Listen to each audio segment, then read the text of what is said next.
அனைவருக்கும் வணக்கம்.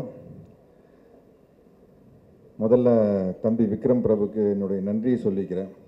என்ன இங்கே அன்னை இல்லத்தில் இந்த விழாவை வச்சதுக்காக. ஏன்னா இந்த அன்னை இல்லத்துக்கு வரும்போது ஒரு இனம் புரியாத மகிழ்ச்சி. இங்கே ஏற்கனவே விஷால் பேசும்போது அன்னை இல்லத்தினுடைய சாப்பாட்டை பற்றி பேசிட்டாரு. இப்போ அதை பற்றி பேசினா நம்ம படத்தை பற்றி பேசுகிறது மறந்துடுவோம். அதனால் அன்னை இல்லத்து சாப்பாட்டை பற்றி ஏன்னா நான் ரொம்ப பேசுவேன். ஏன்னா அவ்வளோ சாப்பிட்ருக்கீங்க. நான் அதை பேச ஆரம்பித்தா அதுக்கே ஒரு 10 நிமிஷம் ஆயிரும்.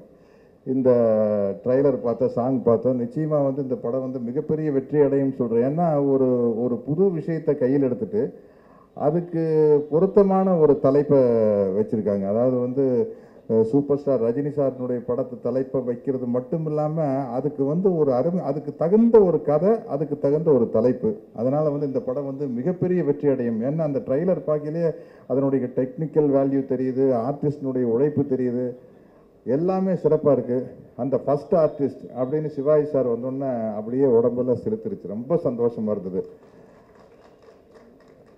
எந்த வகையில் பார்த்தாலும் இந்த படம் மிகப்பெரிய வெற்றி அடையும். அதே மாதிரி தம்பி விஷால் பேசுனதுக்கு என்னுடைய வாழ்த்துக்களை சொல்லிக்கிறேன். அவர் முன்மொழிந்ததை நான் வழிமொழிகிறேன். தானு சாருடைய ஒரு பெருந்தன்மையான, ஏன்னா அவர் வயசில் விஷால் சின்ன பையன் அதெல்லாம் மனசில் எடுத்துக்காம அவர் இளைஞராக இருந்தாலும் விஷால் சொன்ன ஒரு சரியான விஷயத்தை புரிஞ்சுக்கிட்டு மீடியாவுக்கு நான் அதான் சொல்கிறேன். கொஞ்சம் டைம் கொடுங்க. இன்றைக்கி ஒரு 3 நாள் வசூலுங்கிறது ரொம்ப முக்கியமான விஷயம்.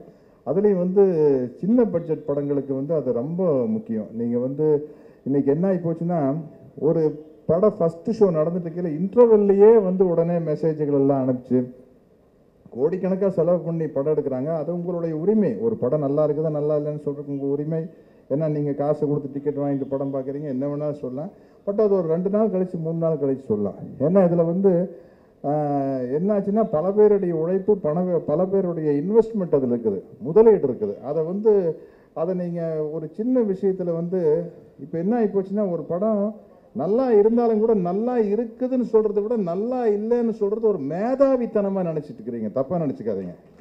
அப்போ தான் நம்ம ஒரு பெரிய பிஸ்தா அப்படிங்கிற மாதிரி. அதான் பாராட்டினா ஒன்றுமே இல்லை, நல்லா இல்லைன்னு சொன்னால் நம்ம அவங்களுக்கு மேலே எங்கேயோ இருக்குமாமா. அப்படி ஒரு நினைப்பில் அப்படி ஒரு நினைப்பிலேயே மட்டம் தட்டப்படுற படங்கள் நிறையா இருக்குது. தயவுசெய்து அதை பண்ணாதீங்க. சரியான விமர்சனத்தை பண்ணுங்க. தம்பி விஷால் சொன்ன மாதிரி ஒரு 3 நாள் கழித்து பண்ணுங்க. அதுதான் என்னுடைய உங்களுக்கு ஒரு வேண்டுகோளாக வைக்கிறேன். அந்த வகையில் தம்பி விஷால் நான் யோசித்தேன். விஷால் எப்படிப்பா தம்பி அங்கேயும் நடிகர் சங்கத்துலேயும் எப்படியோ ஜெயிச்சது, தயாரிப்பாளர் சங்கத்துலேயும் ஜெயிச்சது. நான் நடிகர் சங்கத்தில் நின்னப்போ கண்டிப்பாக தோற்றுருவாருன்னு நினச்சேன். ஏன்னா அவ்வளோ ஸ்ட்ராங் டீம் இருக்குது. அப்புறம் இங்கே வந்தோன்னே சரி விடப்பா, அங்கே ஏதோ எஸ்கேப் ஆகிட்டீங்க, இங்கே கண்டிப்பாக மாட்டேன் இங்கேயும் ஜெயிச்சிட்டாருன்னா அது காரணம் இருக்குது. என்னென்னா சிந்தனை தெளிவு. எவ்வளவு தெளிவாக ஒரு விஷயத்தை தைரியமாக, பொதுவாக சினிமாவில் இருக்கிறவங்க பயப்படுற முதல் விஷயமே மீடியா தான். மீடியாவை பார்த்து ஒரு பயம் இருக்கும். அதுலேயும் ஒரு சராசரி மனுஷனுக்கு, அதில் சினிமாக்காரங்களுக்கு, குறிப்பாக நடிகர்களுக்கு நமக்கு ஏன் வம்பு அப்படிங்கிற ஒரு அசிங்கமான விஷயத்தை மனசுக்குள்ளே வச்சுக்குது. யாரோ எக்கேடா கெட்டு போட்டுப்பா, நம்ம அளவுக்கு அப்படியே பொழைச்சிட்டு போயிடலாம் அப்படின்னு ஒரு விஷயம் இருக்குது. அதை தைரியமாக எடுத்து முன்னாடி சொல்லக்கூடிய அந்த கெப்பாசிட்டி இருக்கிறவன் தான் தலைவனாக உட்கார முடியும், செயல்பட முடியும். லேசாக மனசுக்குள்ள ஒரு பயம் இருந்துன்னு வச்சிங்களேன், மேலே வர முடியாது. அந்த வகையில் தயாரிப்பாளர் சங்கம் சரி, நடிகர் சங்கம் சரி, சரியான ஒரு நபரை தான் தேர்ந்தெடுத்திருக்காங்க.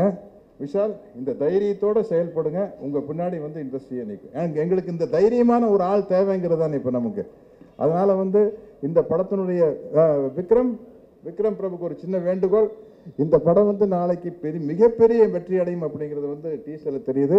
எவ்வளோ பெரிய சக்ஸஸ் ஆனாலும் அன்னை இல்லத்தில் தான் ஃபங்க்ஷன் வைக்கணும். ஏன்னா இங்கே வரதில் எங்களுக்கு ஒரு சந்தோஷம் இருக்குது. எப்படியோ பண்ணி அங்கே மேடை போட்டு சைடில் எல்லா சேரை போட்டு உட்கார வச்சு இங்கே கூப்பிட்டு நன்றி வணக்கம்.